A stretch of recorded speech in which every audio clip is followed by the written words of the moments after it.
હાલ લોકસભાની ચૂંટણીઓના પડઘમ વાગી રહ્યા છે અને બંને ઉમેદવારો આજે બંને પાર્ટીઓના નેતાઓ પોતાની તાકાત ઝોકી રહ્યા છે અને લોકહિત માટે જનહિત માટેની વાતો કરીને લોકોને મત આપવા માટે ભરમાવી રહ્યા છે, પણ જેવી ચૂંટણીઓ જાય છે ત્યારબાદ આ જ નેતાઓ જનહિત કે લોકહિત ભૂલીને સ્વહિતમાં રસિયા પચ્યા રહેતા હોય છે। એક સામાન્ય પરિવારમાંથી આવતા આ નેતાઓ આજે અબજો કરોડોમાં ખેલી રહ્યા છે, પણ અમરેલીની જનતા કે અમરેલી શહેર તો ત્યાંનું ત્યાં છે। હાલ પણ કોઈ પણ જાતની પ્રાથમિક સુવિધાઓ આ શહેર કે જિલ્લાને નથી, ત્યારે આ જે લોકો તમને અહીંથી ચૂંટીને મોકલ્યા, જે લોકો તમારા જનમતના આધારે સાંસદ કે ધારાસભ્ય બની ગયા, આજે એ લોકો ક્યાં પહોંચી ગયા, પણ તમે હતા ત્યાં જ છો।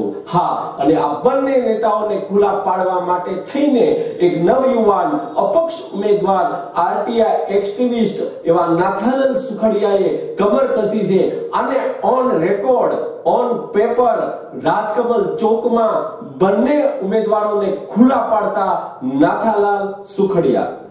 અમરેલી રાજકમલ ચોક ખાતે અપક્ષ ઉમેદવાર નાથાલાલ સુખડિયાની પોલ ખોલ સભામાં તેમણે ભાજપ તેમજ કોંગ્રેસના બંને નેતાઓ પર આકરા પ્રહારો કર્યા હતા અને ઓન પેપર ઓન રેકોર્ડ જે તેમણે ભ્રષ્ટાચારો કર્યા છે તેમની ફાઇલો સાથે જનતા સમક્ષ એમણે બાકડા કૌભાંડ, રમકડા કૌભાંડ, જમીન ગૌચર દબાણ અનેક મુદ્દાઓ પર સચોટ માર્ગદર્શન આપી લોક જાગૃતિ અભિયાન માટે એમણે એવું કહ્યું કે ભલે હું સાંસદ તરીકે ન છૂટાવ પણ લોકોને સત્ય હકીકત હું બિંદાસ કહીશ। રાજકમલ ચોકથી રણસિંગુ ફૂકીને હવે એવો ઠેર ઠેર આવા પોલ ખોલ કાર્યક્રમ કરીને ભાજપના સાંસદ 10 વર્ષમાં કશું જ કર્યું નથી, તેમજ ધારાસભ્ય અને વિરોધ પક્ષના નેતા પરેશભાઈએ પણ કશું કર્યું નથી, એવું રાજકમલ ચોકથી ચેલેન્જ સાથે નાથાલાલ સુખડિયાએ લોક જાગૃતિ અભિયાનની શરૂઆત કરી। ભ્રષ્ટાચાર કથાયમ અધ્યાય પહેલો નાથાલાલ વાસ ઇતિસી ભ્રષ્ટાચાર પુરાણે કાઠિયાવાડ મધ્યે લૂંટપાટ કથા પ્રારંભ। હરે જનતા જનાર્દન અમરેલી જિલ્લાના નગરજનો, અત્રે જે હું કથાનક કહું છું તે કાગળ ઉપરનું કહું છું તે તમે શાંતિપૂર્વક સાંભળો। કહે છે કે આ નગરની અંદર બધી પાર્ટીઓના નેતા વસે છે, આપણે બધાને માન આપ્યું છે। આમાંના ઘણાય લાંબી સાળું પહેરે છે, ઘણાય ટૂંકી પહેરે છે, ઘણાય 65 વર્ષે માથામાં વાળ રોપાવે છે પણ ખબર નથી કે વાળ બકરાના છે શેના છે, અને ઘણાય બીજું એક્ટિવા લઈને દેખાવ કરવા આવી જાય છે। એ પણ ગંભીર છે, આટલી બધી જનતા હોય છે એટલું દુઃખ હોય, આટલા બધા કૌભાંડો હોય, અને નાથાલાલ સુખડિયા જેવો માણસ નિખાલસપણે તમારી ઓફિસમાં આવીને કહેતો હોય કે તમે આ 400 ની ડીશ જેમાં પણ રોડ બારોબાર બિના એનું હું એટલે હું તમને હવે કાગળ ઉપર કહું કેમ બિના કોણે બનાવ્યા કોણ જવાબદાર છે। બિના ઉમેદવાર પેલા ભાઈ શું નામ છે કાછડિયાભાઈ 2009 માં એને જે આ સોગંદનામું ભારત સરકારના ચૂંટણી પંચને રજૂ કર્યું ત્યારે ભાઈશ્રીને આવી જાહો જલાલી નહોતી। અમરેલીની અંદર આવા સરસ મજાના બંગલા નહોતા, આપણી બધાની અસીમ કૃપાથી આના ઘરે મોટા મોટા બગીચા વાળા બંગલા થઈ ગયા છે। ક્યાં ક્યાં થઈ ગયા છે બતાવું તમને।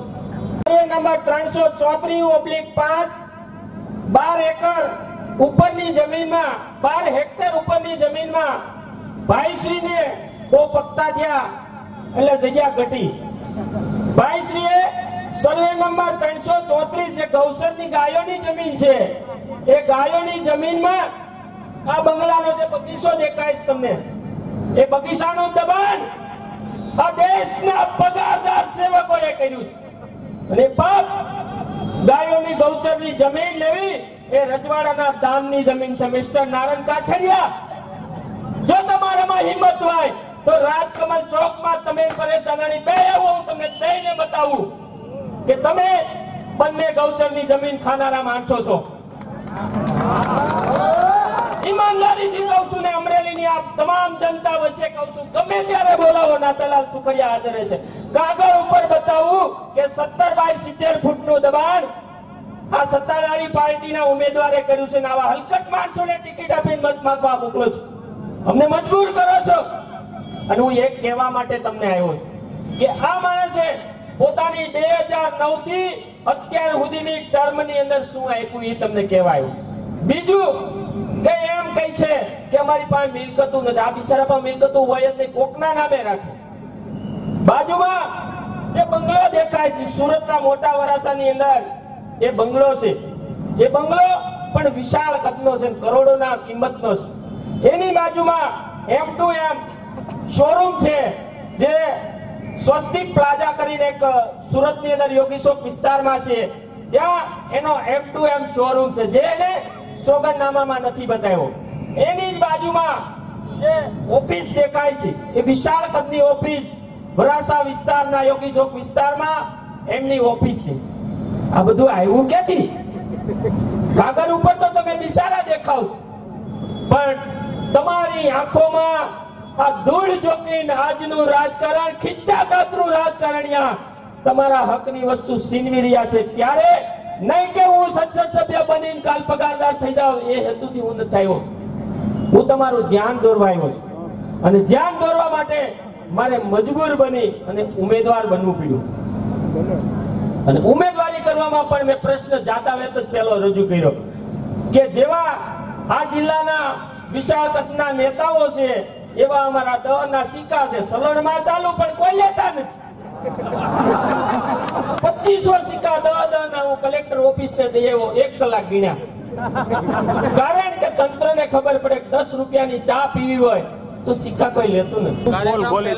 આજની જે આઝાદી કહી છે, અધૂરી આઝાદી સામે લડત કરવાના પ્રારંભના રૂપે હું આ સૌદ અમરેલી લોકસભામાં ચૂંટણી લડી રહ્યો છું. ત્યારે જનતાને આજની જે ભાજપ અને કોંગ્રેસ કે અધર પાર્ટી કોઈ પણ શું કરી રહ્યા છે એની વાસ્તવિકતા જનતાને સંભળાવવા માટે, જનતાના નાણાંઓનો ક્યાં ગેરવહીવટ કરવામાં આવ્યો, કેવી રીતે કરવામાં આવ્યો, જનતાના પરસેવાના નાણાં કેવી રીતે લૂંટાણા, એ જનતાને પોતાના ધ્યાને મૂકવા અને પછી એમને કહેવામાં આવ્યું કે તમને યોગ્ય લાગે તો આ લોકો વોટ દેવાને લાયક નથી, તમે અન્ય અધર માણસને પસંદ કરો, એવી મારી વિનંતી. શું બેયના કૌભાંડ છે?